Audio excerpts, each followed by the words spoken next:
Okay, very good. All right, how about over here? Andrew's had his hand up. Sorry, we'll get to you, ma'am, in a minute. Andrew Leppard. The co-author of the internationally famous opera, West Dorset District Council. Yeah, I'd rather be imitating them than actually being a councillor, I'm afraid. But just say I'm a very bad public speaker, but I hope what I have to say is worth saying. Yeah, it's about the cabinet system that really gets me going. Mysterious decisions. That's our problem. Too many to list tonight. How far the elite decision makers of our district council have deviated from the concept of working in the public interest.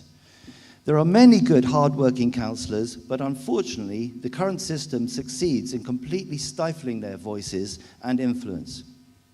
Too many questions to full council have been rejected.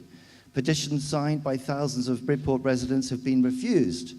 An inquisitive citizen has been banned from attending planning applications meetings, and the council has even used gagging orders. Here's an example. Do not disclose or publish any of this material to a third party, including the local press or media, until further notice. That one was sent to me by the District Council litigation officer after I delivered evidence of maladministration of a planning application. So now you can't discuss the events of a public meeting. And tonight, yet again, not one of those 7 executive committee members will dare venture out of their lair. What are they frightened of? I fear it's the truth. In 2013, the Trick Factory, run by volunteers for sports-loving teenagers for over 15 years, was formally recognised as an asset of community value. Because the landowner objected to this, as it would obstruct a multi-million-pound development, the Director of Planning, Dr. David Evans, obligingly announced, "The building will now be removed from the list of community assets," and then added, "There is no further right of appeal." The very first principle of public life is members should serve the public interest and should never confer an advantage or disadvantage on any person.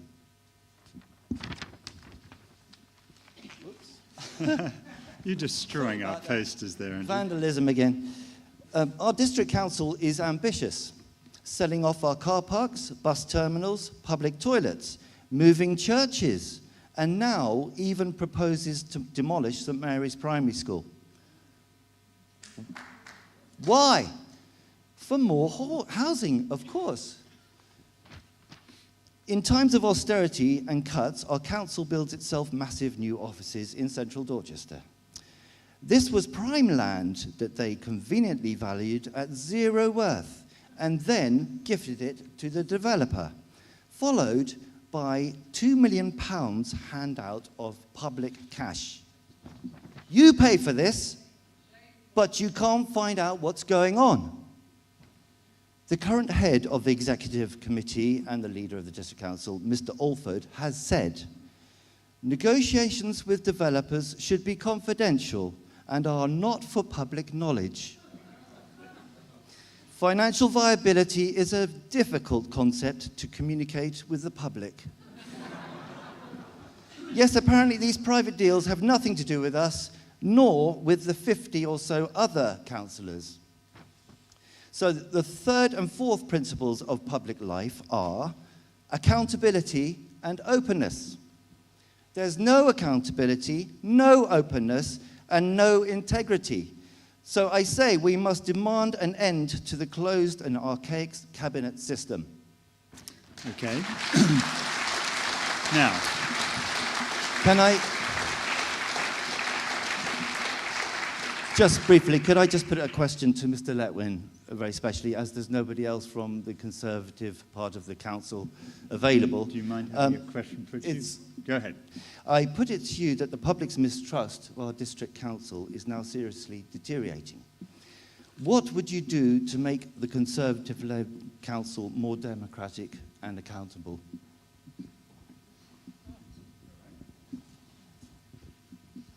It seems slightly unfair on the other candidates. If other people want to answer as well, please do. Question for you. I mean, first of all, I have absolutely no particular view about the way that our district council should be arranged, and if the people of West Dorset, not just people who happen to be in this room at the moment, which is not a democratic sample, but actually in a referendum chose to move to a committee system, which it used to be, rather than a cabinet system, fine with me. I mean, people can make up their mind over time. The truth is, if you take a balanced view, that there are advantages and disadvantages both ways. The advantage of the cabinet system is that you get clearer and quicker decision making, and it's easier to take tough decisions. Okay, fine, but it's the case, which is why every country on earth runs a cabinet system. There are reasons for this. However, on the other side, the advantage of the committee system is that it gives everyone more of a chance to say their say, and it means that people can engage in more debate. And it's a question of whether you care more about having more openness and debate or more efficient decisions by the council. And no, in the end, you can't completely have both, which is why no country runs their government that way. We have a parliament, and we have a government, and so do almost all other countries. And the reason is to balance these things, so that in Parliament you have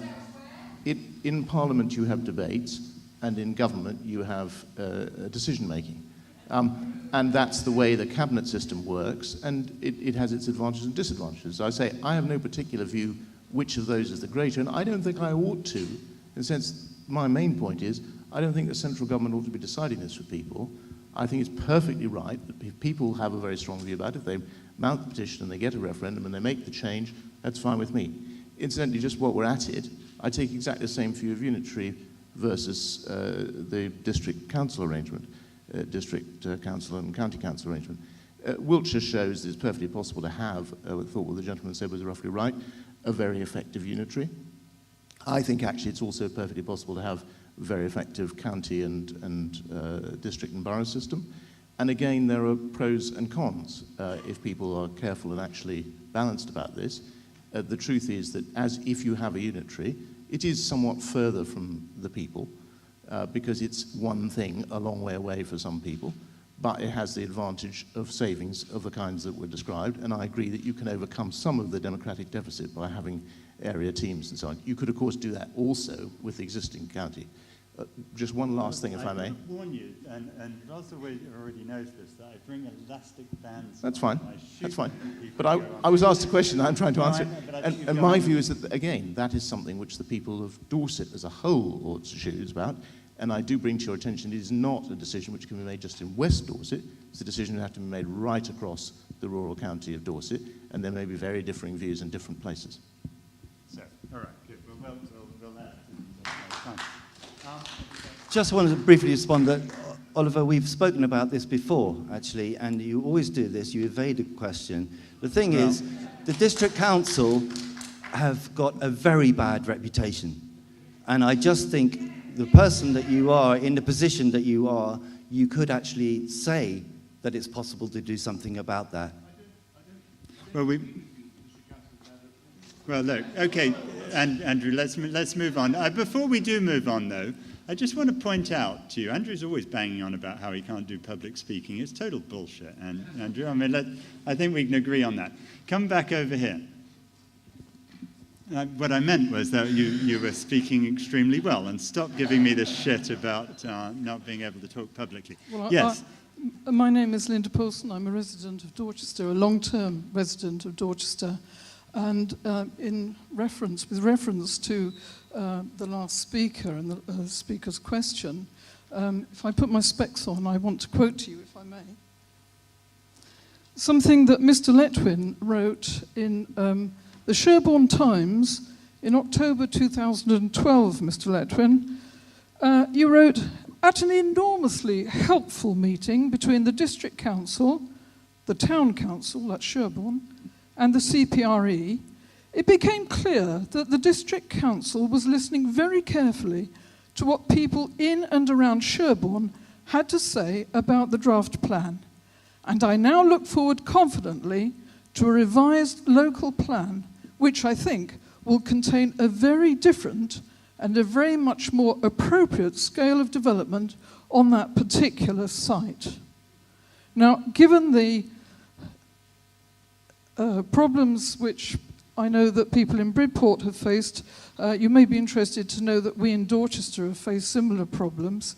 What Mr. Letwin was referring to there was the Barton Farm site at Sherborne.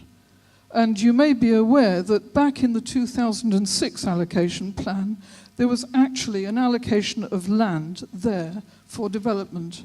And the proposal was that an additional allocation should be made there. And at the time, our cabinet, God bless them, and indeed Mr. Letwin, were all in favour of this particular Barton Farm extended scheme. They thought it made sense. Indeed, one of the Sherborne councillors actually said, if you looked at it, any independent examination would say that this was the logical choice.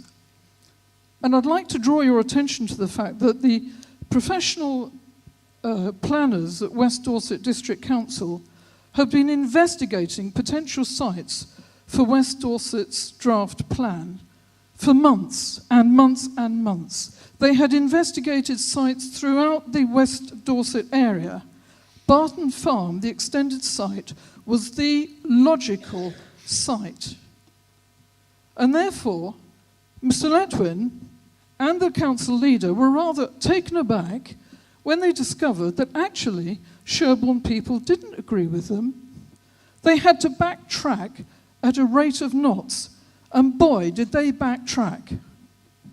And so what we find is that the planners were asked to come up with other sites, and believe it or not, that preferred site, the extended site at Barton Farm, subsequently became completely dropped from the draft plan.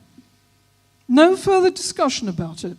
And that decision was made by cabinet members, 6 cabinet members, 2 of whom were from Sherborne and its hinterland. The remainder were all of the same political persuasion. I assume that this was an example of the political tribalism which I understand Mr. Letwin deplores, but nevertheless, this is what happened. And that executive meeting decided instead they would drop Barton Farm. Instead, they chose one of the most iconic sites remaining on the edge of Dorchester, a place called Cameview, with superb, hardy William Barnes associations. You couldn't have got a better site. Very important archaeological considerations. And this site was suddenly sprung upon the people of Dorchester. Whereas the other sites, there had been months and months of discussion and then finally a sort of 9-week formal consultation, we just got 6 weeks. And for those of us fighting to save Cameview, it took over our lives completely, as I have no doubt that people from Bridport found their lives were taken over. And what we found was that at the consultation meeting, I couldn't believe it. When you actually started talking to the planners, they were totally ignorant. Such was the haste with which it had been put together. They were totally ignorant of the heritage value of that landscape. Even the landowner herself hadn't been consulted. I think I'm right in saying that a friend of hers heard it on local radio and rang her up and told her about it, that 1,000 houses were going to be placed on her land. There was also ambiguity in the literature. It kept referring back to Barton Farm, but they were referring to the 2006 allocation. So it was disingenuous, to say the least. Okay, now, we fought this. We got English Heritage, National Trust, the whole range of heritage bodies, all sorts of people on our side, and they objected. But finally, what really got me was that Cameview wasn't included in the sites put before the inspectors, not because of the overwhelming democratic arguments against it, but because of a technicality.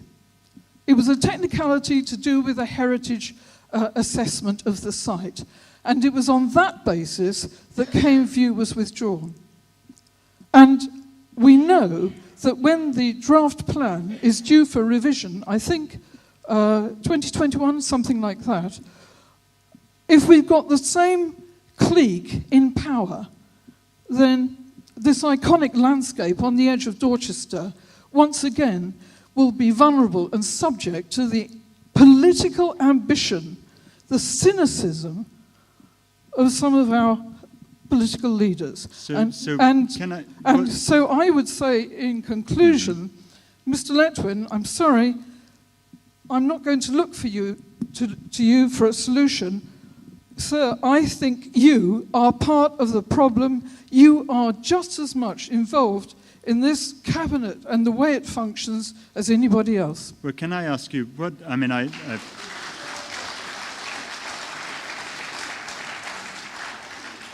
first, it sounds to me like you won your battle, which is more power to you. But by default. That's right. Not because of democracy, but by default. We take it any way we can get it. That's certainly the world I come from. What do you have proposals for how you would like to change things there, Matt?